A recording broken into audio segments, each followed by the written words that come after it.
Hello everybody. Today I have a report on Edith Stein. Edith Stein was a remarkable nun that lived here in Echt in the Carmelite Monastery. She ended up being gassed in Auschwitz by the Nazis in 1942. But let us start 50 years earlier, in the lively city of Breslau.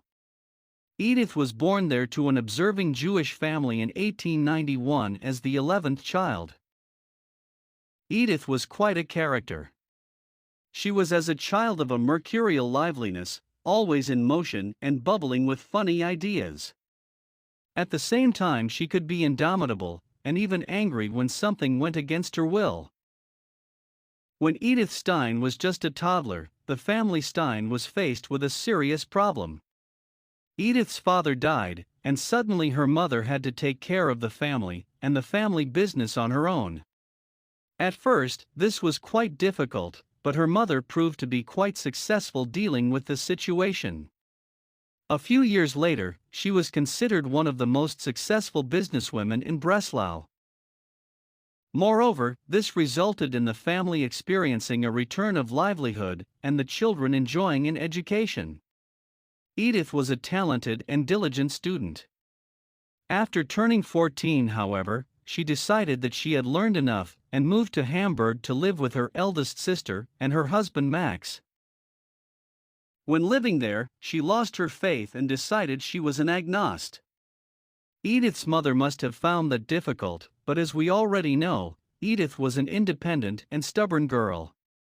She had made up her mind.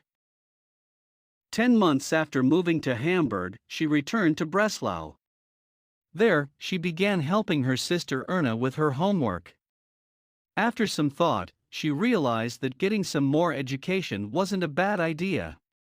After enrolling in the gymnasium of Breslau in 1908, she graduated there in March 1911.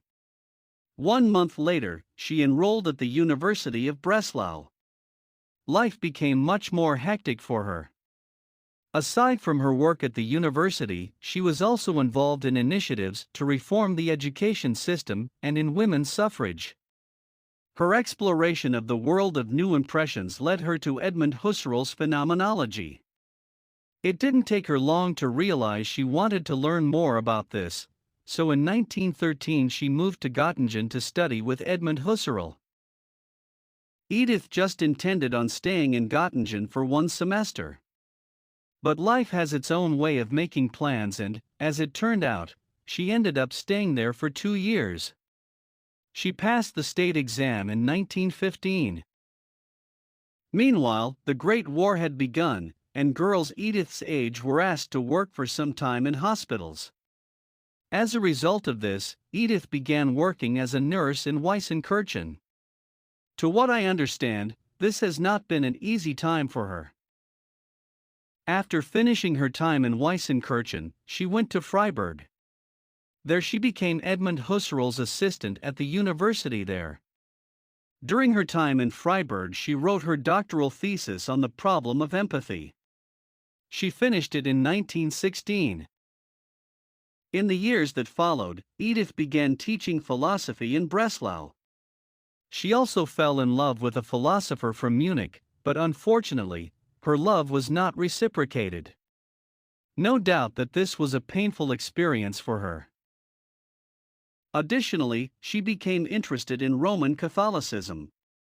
After studying the life story of Saint Teresa of Avila, she decided that her soul belonged there. She was baptized in 1922. The move upset her mother, who was still a devout Jew. However, she accepted Edith's decision when she realized she was happy again. In the next 10 years, Edith taught at a Dominican gymnasium, published some scientific works, and presented at a number of conferences. In 1931, she accepted a position at the Institute for Pedagogy in Munster. It was clear that she was thriving. All of this changed in 1933, when Hitler came to power. She was no longer allowed to continue her job, her career was over. In response to this, Edith decided to join a Carmelite monastery. While she had been considering doing this for some time, she decided against it for a long time so as not to hurt her mother's feelings. After joining the Carmelite Monastery at Cologne in October 1933, she got her sister's name, Teresa Benedicta a Cruz. Her sister Rosa, who converted to the Catholic Church as well, joined her in 1936, after their mother died. At the monastery in Cologne, they lived safely and happily for some time. Then, in 1938, everything changed.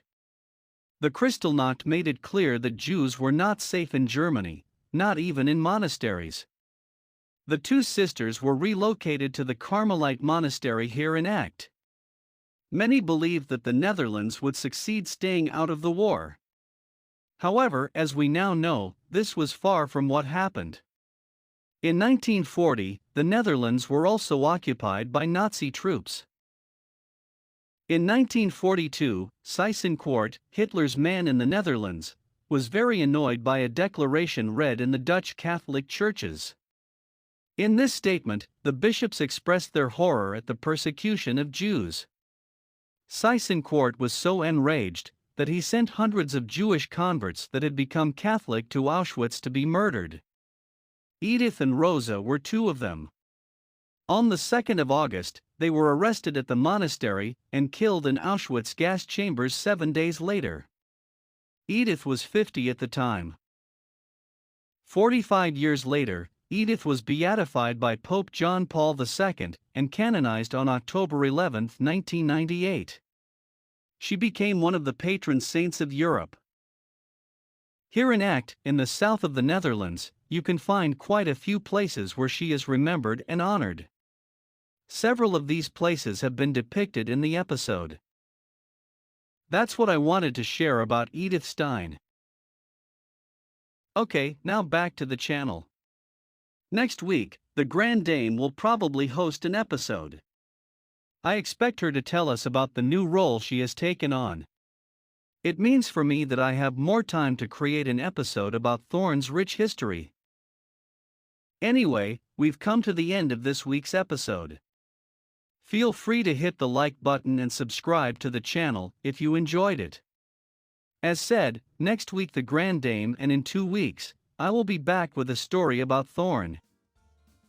See you!